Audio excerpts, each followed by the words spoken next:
Lakas, grabe. Walang lipatan na to. Okay, on to questions. Donnie! Gaano ka-enjoy kasama yung mga co-stars niyo sa serye? Ang ganda po ng boses niyo, Sir Jen. Ay, Ang ganda ng ano Ang ganda niya. ng boses. Kamusta ang makasamang co-stars? You know, it was my first time working with Tita Angel, Tito Benj, Ate Mai. Funnily enough, Jameson, first time namin magka-work. But we've known each other for a while. Kami, me. Sino pa? First time? I think yun. Hindi. So, working with the whole cast, I was entering kasi thinking na if we're gonna shoot right away, lahat dapat, hindi naman close, pero lahat dapat may chemistry na. Maybe we should like spend time together muna or like do something to break the ice. We weren't able to do that. So I thought, magiging mahirap yung mga eksena. But the opposite happened. Once we got to the set, it really felt like we've been working with these guys for so long. We've known them. The amount of energy that they give to the set is really something that I think keeps us going. Tito Benj pangalan. He's like the guy who always makes us laugh. He's the guy who makes the set light up. Ate Mai, who's from La Union, took us around. Siya yung tour guide namin lahat. Siya yung nagpakita ng mga favorite spots niya, yung resort niya. That's where we would watch the sunrise. You know, si Tita Angel naman, I really saw another family member in her. I just texted her actually. I told her na I really enjoyed working with you. Thank you so much for giving so much in our scenes, for just being so genuine. We really felt all the love from all of them.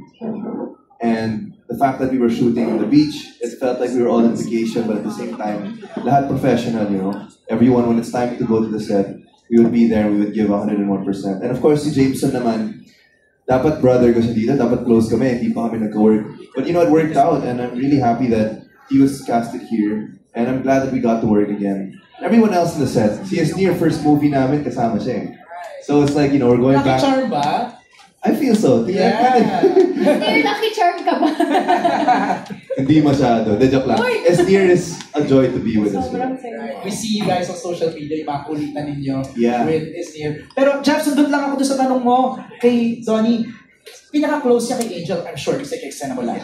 Okay, what usually kasi the nuggets of wisdom or life lessons, we usually get that from them pag off-camera, kumakain, tumantuhan. What was that one thing that you learned so much from Angel that you carry with you?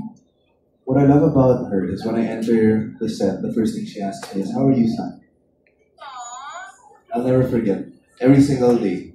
And then she literally may kwento lang. Nothing about the scene, nothing about work. And then, when it's time to do our makeup or get ready for the next scene, doon lang kami mag-usap doon. But she always makes sure to check up on her go-after. And yeah, that's something I learned and I appreciate from her. I would believe that because wala siyang anak na lalaki. Yeah, so... Jeff, go ahead. Ayun, dahil dyan, teleport pa ako mula doon na dito. Ganyan ko pala yung Donabel. Also, I'm above you too. Ayun. So, kay Belle, do you like matcha? The drink or the Yes food? po, I actually like the matcha. Yun. Diba, yun, may unique flavor siya na gusto ng marami, di ba? Like matcha, di ba ang mga pangalan niyo matcha, matcha, matcha. Gaano ka-unique ang samahan niyo ngayon? The matcha flavor itself is quite unique. So parang gusto malaman ni Jeff, when it comes to your samahan, what's so unique? Uy, props muna sa nag-isip ng matcha. Di ba? Di ba, Ang witty nila, witty, ang galing ka talaga, flavors. Dreamscape, tsaka view. Grabe. I think what's different sa amin is that all the more we spend time with each other, we learn more from one another. We grow together and separately as well. And I think that's what makes us unique. And each and every one of us unique, whatever, like, let's say with pagkasama natin pamilya natin, or mga kasama natin almost every day, mas nag-grow kayo, di ba, as a team. So, yes. So there, ayun, maraming salamat and abangan natin yung mga kapamilya. How to spot our red flag. Thank you, Jeff. Maraming salamat. Si Jeff matagal na yan nag-interview sa amin. Diba? Dati pa. Pandemic pa, diba? Mga online Pandemic pa. Maraming Zoom. salamat. Thank you, Jeff. Thank you po. Na-mention mo na, i-acknowledge natin yung team. Behind How to Spot a Red Flag. Kanina, na-meet nyo na yung mga bosses natin, di ba? Yes. Nandun si Miss Kylie Manalo Balagtas, the head of Dreamscape Entertainment. Sir Rondel Indayag, head of also Dreamscape Entertainment. Eric Salud, Dreamscape Business Unit Head. Miss Carlina de la Merced, Dreamscape Business Unit Head also. Nathaniel Arciaga, our Creative Manager. Danica Domingo and Ai Tamayo, also our Creative Managers. Ang ating team ng How to Spot a Red Flag, let's acknowledge them. Our Business Unit Head, Cathy San Pablo. Of course, ang ating producer, si Rotan. Our associate producers, Jane Quinto, Audrey Banaligan, and Paula Narvaez. Our production assistants, sila Jerry Lubaluyot, Wendy Dundulao, and Delia Janan. Of course, our director, Direct Dwayne Baltazar. Ang ating creative manager, I saw her, Ninang Mel Del Rosario. Ang ating head writer, si Denise O'Hara. Andito din, nakita ko si Denise. And our writers, si J. Mark Castro and Raymond Barcelon. Also, would like to acknowledge our friends from View Philippines, si si Garnet Garcia, View Philippines Head of Content, Vinji C. Kia, View Philippines Country Manager, PLO Rel, Head of International Sales and Distribution, Maui Tadeo, View Philippines Head of Channel Revenue Partnerships, Mil Alcain, View Philippines Senior Project Manager, and Sophie Agunat, View Philippines Project Manager. Nanonood sila ngayon via live stream. Hello po. Hello, Thanks guys. for joining Thank us you for joining us. and watching us online. Our next question is from Charmy Pagulong of Philippine Star. Ako daw magbabasa? Tama? Alright. Donnie, paano na-strengthen pa ang inyong chemistry or bond through the show? Paano ba na-strengthen ang bond na? Siguro ang gustong tumbukin ni Charmy dito is, okay, when you say bond, that's usually off-camera moments. Ano yung mga off-camera moments ninyo that made your bond stronger?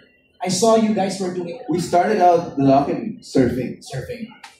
La Union is known for that. And Belle never surfed before. She really never did lessons and stuff. Okay. Invite ka doon, ikaw? Nag-surf na ako dati, pero nagulat talaga ako dito kasi first time pa lang, nakatayo na siya. So whitewater Marunong. muna, di ba? Yung parang nakahiga ka lang, habulin mo muna yung wave. Pumunta ako muna ng malayo kasi That's hindi mga right. waves eh. And then we have to wait. Actually, that's fun, the waiting part. Kasi, how to spot a wave. Yun yung sinasabi nila. We have to wait for the right wave so That's that right. we can go up on the board. And she did it. Galing niya. Tayo Doon pa agad? Tayo agad. Humble lang yan. Hindi, masaya. Nagiging bonding talaga yung surfing doon sa La Union. I think that's where it started. Kasi alam na namin, pagdating namin ng La Union, very different feel, very different vibe from Binondo. You know, when we're there, okay, this literally determines what the show is. It's super light, super refreshing. It's literally a breath of fresh air, and I'm so glad that they chose the perfect spot for it. Kahit medyo malayo, worth it talaga pumunta doon. Doon kami naglalakit. So I think it started with that, and just going around, seeing the different spots, like what restaurant do we ate in a couple of restaurants too, and they have a very, very unique culture there that even the art scene is growing rapidly, the food scene. And yeah, we just enjoyed it so much to a point na every time we would go there, we would always try to find new stuff to do and new things to go. It's like parang siyang, may parang goals kami. Okay, ito yung gagawin namin. Let's go to this restaurant. Let's try what Ate Mai suggests here. Let's go to her resort. Kahit yung mga kubo style na area, sobrang ganda. So, ayun, yun yung mga bonding namin. Belle, ikaw naman. Sobrang dami ko kasing bagong na-experience na doon. Like, we went sa falls too. Sayang, nag-shoot ka ng araw na yun, but we went sa falls. As in, ano siya, ilang minutes? 30 minutes. 30 Tapos minutes. nag-jeep sila. 30 minutes going to the, tapos mahabang hike siya. To the falls, tapos nag-surfing kami. Tapos sobrang saya, and I think ganun yung paraan paano na actually, hindi lang yung bond namin yung nabuo. Yung buong cast, mas naging close talaga kami sa isa't isa. nakakatuwa nga kasi, I was able to try new things talaga doon. Like, parang it was me getting out of my comfort zone. Kasi, ginawan ako, siya kasi beach boy. Ako hindi talaga ako beach girl. Diba? But, Pero tan kayo pareho ngayon, Yeah. Grabe. I fell in love with La Union as soon as I got there. Sabi ko, nung una nga, sabi ko, ang layo ng biyahe. Ganun. Pero, pag nakatapa ka ng La Union, parang ayaw mo na umuwi. So beautiful. I fell in love with the place. Yes, we work out almost like, inaagahan namin yung gising namin. Work out? Yes. Paano work out? Gym. Gym? Yes. They have this really nice gym. Nag-Muay Thai nga kami, kasama ni Isnir. Oh! 1 month source si Isnir. I fell in love with the place, the community, everything. So I think that's also one way for everyone. Yes. No, thanks for bringing us to La Union. Para at least yung mga hindi pa nakakapunta doon, may-feel nila na, Yes. it's such a Kanina tayo maging tour guide. Oo. tour guide na kayo from Binondo to La Union, di ba? Okay, thank you kay Charmy sa kanyang question. Ang next is from Hannah Mallorca. Ako na rin yung magkabasa para kay Hannah. Belle, have you encountered any red flags? Can you share how that experience was at ano natutunan mo while going through that experience? So, in the past, have you parang may nakita ka ba, nakilala ka? Doesn't have to be someone romantic, no? Right. Parang, let's say, a friend or somebody that, biglang, red flag, parang, Well, I think, to be honest, since we're all humans, lahat naman tayo may mga red flags. Minsan nga hindi tayo aware na may red flags tayo, Tayo diba? mismo, Tayo mismo, diba? Depende lang yun kung gaano kalaki yung flag na yun or kung gaano kaliit yung ano na yun. Pero I feel like, for me personally, I would say yun nga, online, siguro trolls, scammers, I think that's a red flag for me, syempre. They're pretending to be people that we don't know and they're pretending to be someone we don't know. So yun, throughout that experience, I would say don't believe everything you see online, most especially kung walang credibility. And at the same time, be extra careful. Click with caution as well. love that. Click with caution. Ikaw, Dolly, aside from doon sa kanina na kwento mo na na-scam yung family mo, have you encountered someone before na may red flag, tapos bilang, Tama yung sinabi ni Belle, lahat naman tayo, we have some form of red flag inside of us, Lahat naman tayo, di ba? Wala namang perfectong tao. I think I saw it more here in the show than before seeing a person as a flag, you have to understand that they went through a lot of stuff, which is why they got to that point. So, yeah, they could be a red flag here, but maybe it's because they didn't have a mother growing up, or they lost a loved one, or they're showing their insecurities through that red flag. Pero di mo alam na red flag yun sa'yo. So, you have to also, before judging someone, understand that they're going through a lot. And yeah, red flags can be seen everywhere, especially in industries like this, in all workplaces. But I think it's very important that you surround yourself with people who you will lift you up. And if people have red flags, especially if you're close to them, and you have the privilege of telling them, kasi minsan tama, hindi mo talaga makikita yun eh. It doesn't help to have a conversation. It helps to have a conversation about it, Kasi minsan pag pinag-uusapan yun, doon nila makikita. Doon nila parang malalaman na may way pala na I can get through this, and maybe I was blinded by it because of something that happened with me in the past. I don't know. pero challenge yun, ha? Very Tell big somebody na, hey, this is your red flag, may ganito ka. Yeah. Medyo, Yeah. Say it unless, with caution. yun, di ba? Unless they ask. Yeah. It's nice if they ask. Can I just add to what he said? Totoo yan, because I remember I said this before, that there are no bad people. People are just doing bad decisions because of their bad situations or bad experiences. So, yeah, I agree. May second question si Hannah, pero before, bago ko makalimutan, may question ako, do you believe that someone na merong red flag has a room for reform or deserves a second chance? Well, With you. This is Yes, sa'yo. For me personally, I think I would be able to forgive. But it's hard to forget, right? And I think it's also the depth of what they did to you or how big their red flag is, diba? So, I mean, yun nga, napatawag tayo ng Diyos. So, ba't di natin kakayanin magpatawad ng ibang tao? Just remember na parang, na, yun nga, it's okay to forgive, but sometimes you have to know your limitations or boundaries. Yeah, it's healthy to set your boundaries also.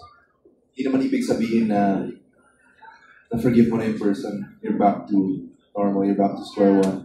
Especially that person really hurt you.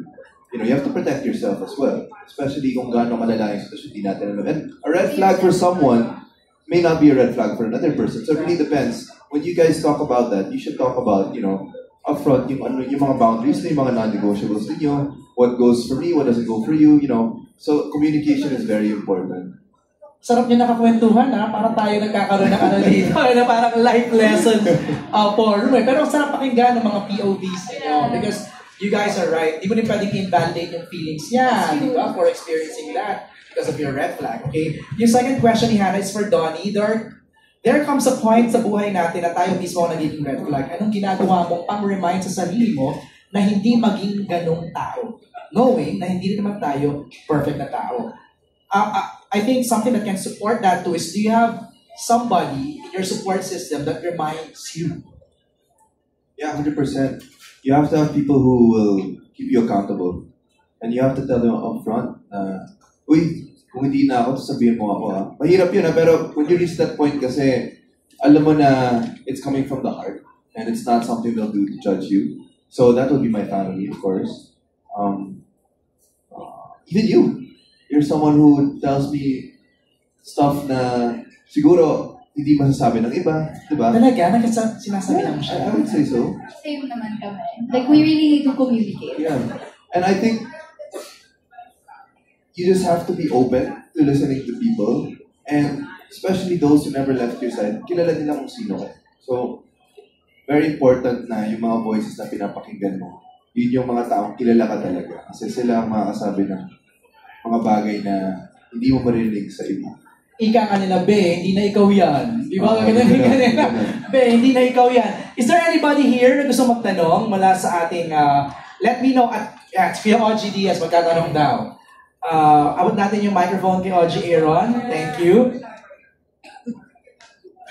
OG Diaz, Showbiz Doon daw ako Update. para may kanin. Parang patay gutom na. Uy, hindi naman. Alam mo naman ang exposure mo. Kasabog din naman. Ay, may ganyan. Anak ko yung OG. Hello, good afternoon. Hi, ayan. Actually, nanonood ako nitong as a view. Thank you po. Maraming salamat. Pero syempre, hindi ko pa natatapos na dahil mga 20 minutes, 21, 22. Ganun lang siya, di ba? Pero, kahit paiksi yun, medyo lagi nabibitin. So, tendency talaga, panoorin mo ng dire-diretso. Okay, so meron ako napansin dito kasi sa X app, laging inililig si Donnie kay sa pinsan niya. Pinsan mo ba si dito? Si Jameson Blake. Parang may mga may mga himig daw. Oo, parang yun, syempre. Alam mo sa X app, di ba? Puro bakla yung nandoon. So, wala lang. Parang kinikilig din sila. Ano masasabi mo doon? Isang scene lang ba yun?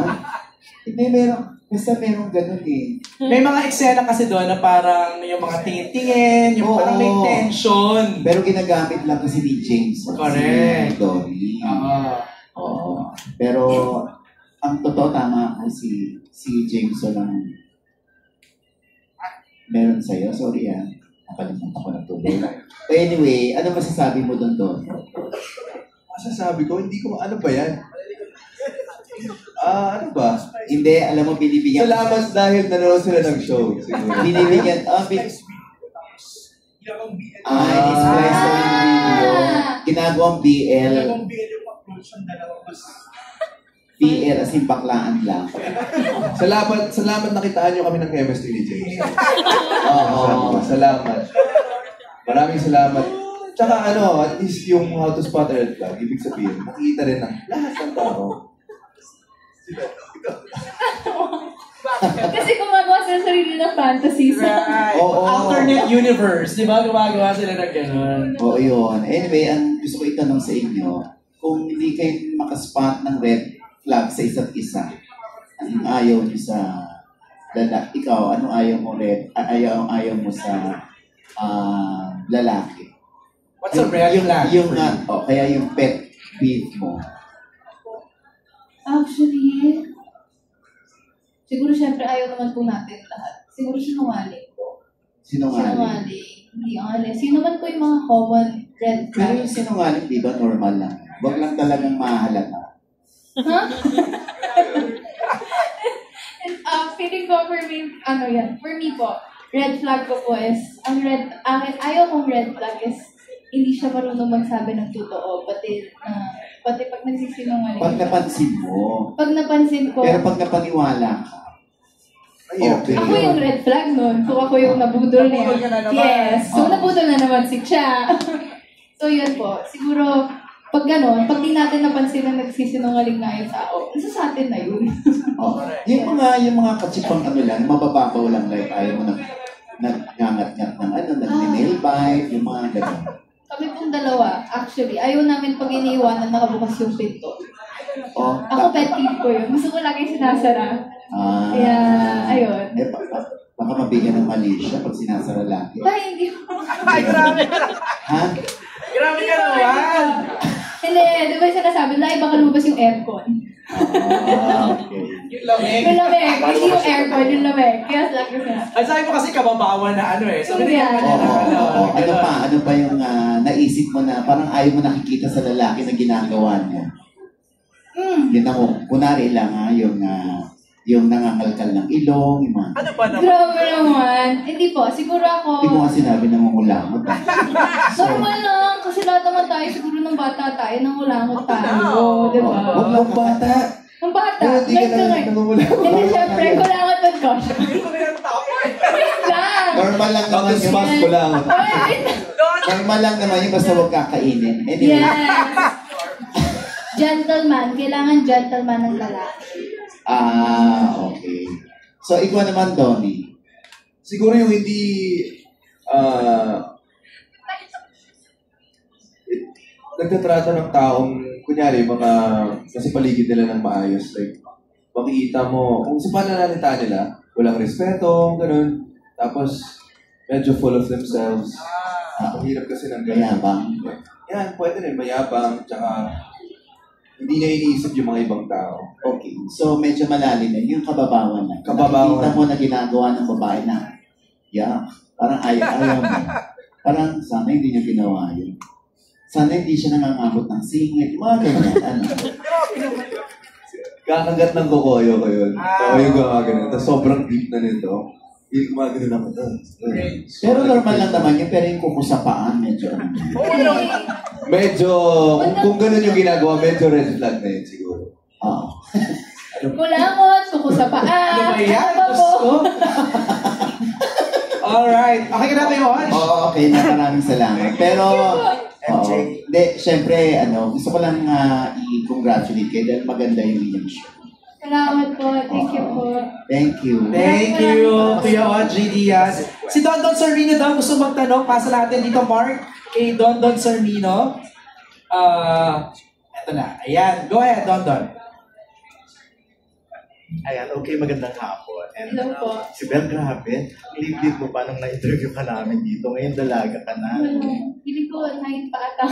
Kaya nga, anyway, kasi ang tagal na rin ng tandem, ang tagal na ng Love Team. Pandemic pa, na-interview na namin kayo via Zoom pa noon. Tapos ngayon, face-to-face na. So tagal nyo nang magkakilala. So, eto na lang, para pa-sweet lang. Kailan kayo huling kinilig sa isa't isa? Kasi syempre, pag masyadong familiar na sa isa't isa, di ba? Parang alam mo na yung attitude, alam mo na lahat, memorize mo na yung face, baka nagiging normal ng lahat.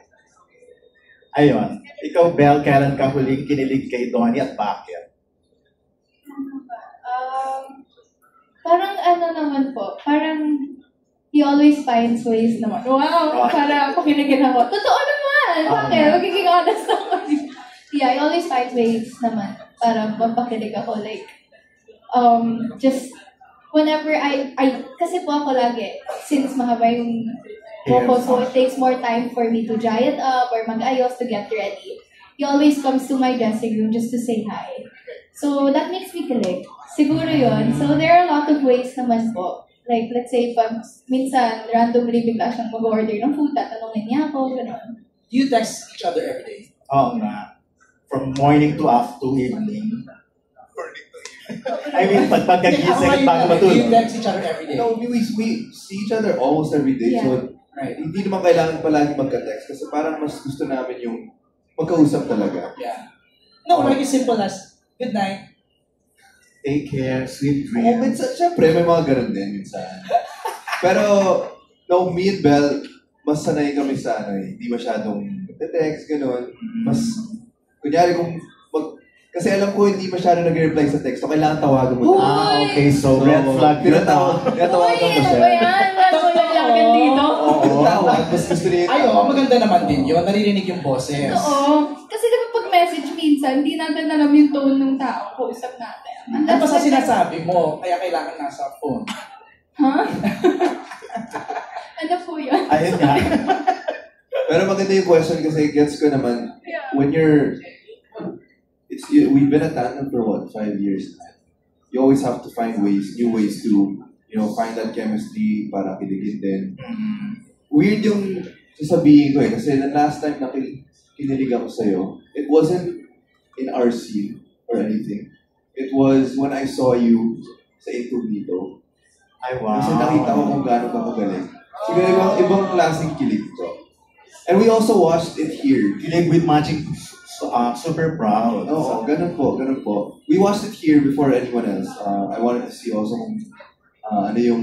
Kasi wala siya sinabi sa akin, sabi niya basta panoorin mo lang. And I remember, di ba, yung itsura mo doon, nung nagtitake kayo, tapos sabi mo gaganyan ka na eruption, sabi ko, okay, tignan nga natin kung ano yung magiging kalabasan doon. So, pinanood namin dito, sobrang galing mo. And siguro doon, when I see that she does something very different, and when people see that of her, kinikilig din ako. Kasi nakita ko kung gaano siya, kung gaano kalaki yung binigay niya for that. I can sense that sincerity, ha? Kasi Correct. usually nga, kapag magkasama na kayo lagi, tama medyo nadidiminish ng konti yung kilig. Kasi, ang tawag doon yung familiarity. Familiarity. So parang wala na eh. Oo, ang ganda doon ng kwento ni Donnie na from outside looking in naman siya sa'yo. A reaction please lang. Reaction bell na kinilig siya nung nahirapan ka. Ay, grabe na. Yung interpretation ko lang. Because we were here nga po, we watched it together. Like, I was asking him, oh, so how was it? How was it? Wait lang, after na pag napanood na natin. Kasi kinatanong ko siya while we were watching it. And syempre, well, natutuwa ako. Thank you. Nag-blush ka, you're May red. eksena. Diba? This whole week, you'll be there pa rin. Yes. Or something. Well, how do you feel about that? Yung parang naka-monitor din siya sa career mo, no? Well, it's so... Monitor.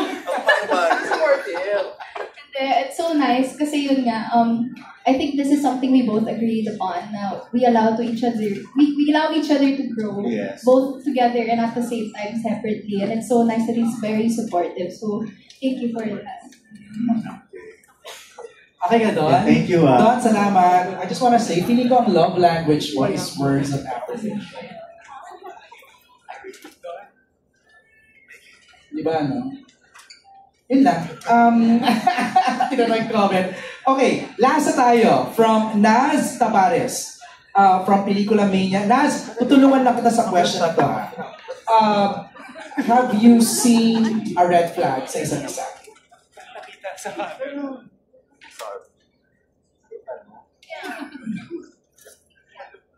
I think we'd be lying if we both say walang red flag kaming isa't isa sa tagal na namin magkakilala. Siyempre may nakita kami, di ba? But it's not the type of red flag na ayaw mo na siyang makasama or gano'n. Right. Siguro it's the type of red flag na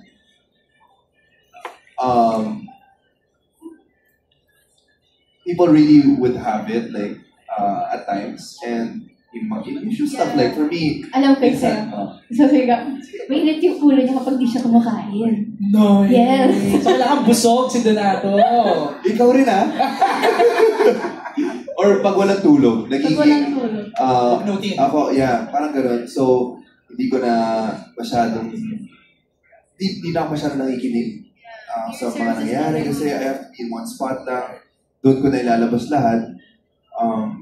And then easily triggered yung gano'n.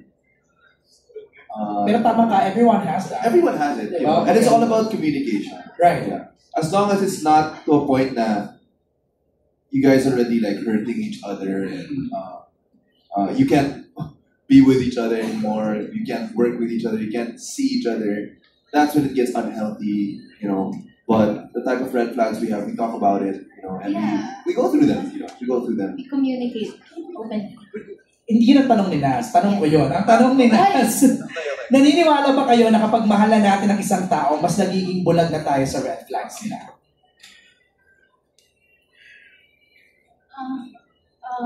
Meron din kasi dibang iba, feeling ko pag mas minamahal mo sila, mas makikita mo rin yung red flags nila. Pwede rin That's a opposite. good way of Yeah, I think it depends on how you love the person.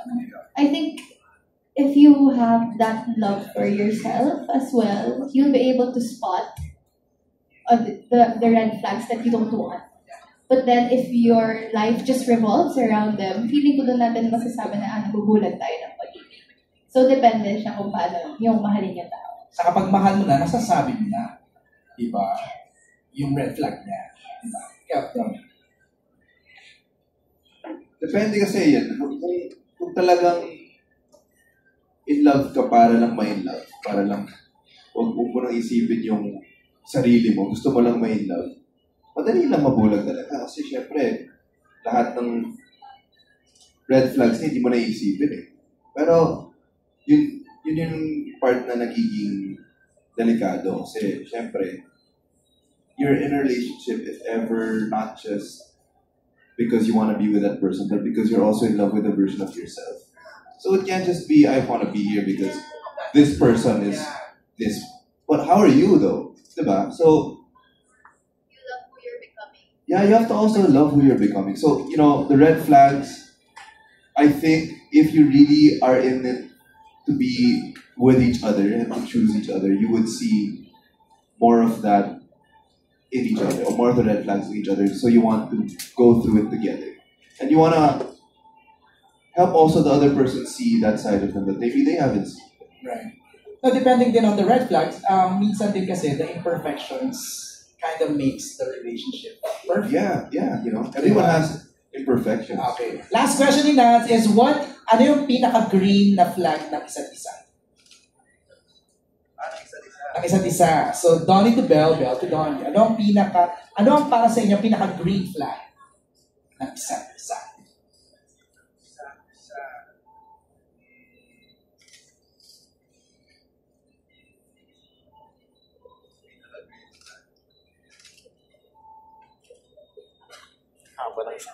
Ano ba? Ang dami kasi, hindi ko lang, ano yung the best? Why don't we just say the most random green flag na? Kasi we always say na, you love your family, mga Diyos, gano'n. Siguro iba naman, ano yung magandang green flag mo? Mabango. Uy! Mabango si Belinda. Describe the scent. Iba-iba yung scent niya, depende sa occasion. Baka, grabe yung sagot. Pero gusto niya yung mga fresh lang, you know, fruity. Para bagong ligo. Ganun. What's her scent now? Medyo fruity. Yeah.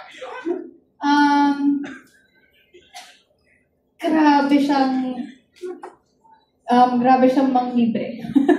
Generous. Sobrang generous niya. Totoo. I mean, minsan nagugulat na ako na, uy, tama na. How? Like, never kang, like, parang lagi kang busog. So, kasi nga ayaw nga niya ng buto, nabubugnutin, nawawala sa focus. Biggest green flag in it. But to answer it talaga, he always makes sure that everyone's good on set. Yun yung napansin ko. Lalo na, like, he always asks, are you okay? Or how are you doing? Na, yun yung biggest green flag ko na pinaka-gusto. Alright. Well, maraming salamat, Donnie and Belle, for answering and game sa mga questions ng ating mga kasamahan sa press. Palakpakan natin, Donnie Pangilinan! Belle Mariano, please invite everybody sa free TV premiere ng How to Spot a Red Flag. Go ahead. Uy, nakakakilig. Ito na. Nakakatawa. Yes, 1 week na lang, no? Yeah, Less. January 27, Next week. Less next than 1 week. Yeah. So, abangan niyo po yan. Malapit na po. Sa January 27 po, How to Spot a Red Flag. Mapapanood niyo po yan sa Prime Time Dita. Pagkatapos ka na magbubugan, tsaka magbarilan, light feels naman, di ba? Para matatawa naman kayo. Hindi, pero marami pa kaming promo activities. We will be going out of town. So, pwede nang sabihin.